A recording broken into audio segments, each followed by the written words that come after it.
भौजी गेट खोला ना। अब खोला ना ना ना तनी मनी भौजी तनी मनी लगा वो खोला खोला जल्दी खोला। आज ना ही कुछ भौजी जल्दी खोला ना। देखो भौजी ठीक बात ना करी था जल्दी खोला का कही तुझी बतावा इतना जोर से क्यों बढ़िया कहा ना पीटी थबू का हो भौजी भैया ना सुने का ना आए तो का तोरा साथे खेलेंगे जी।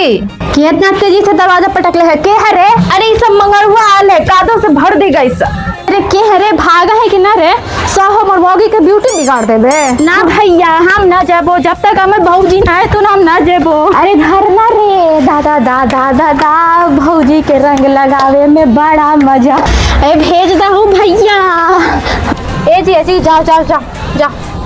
अहो अहो आ रहे हैं बट सुन ला ज्यादा ना लगे कि चाहिए रंग। अब आप भौजी ना हो ज्यादा कुछ होली में गाल छुके गोड़ लगे देवारा होली में गाल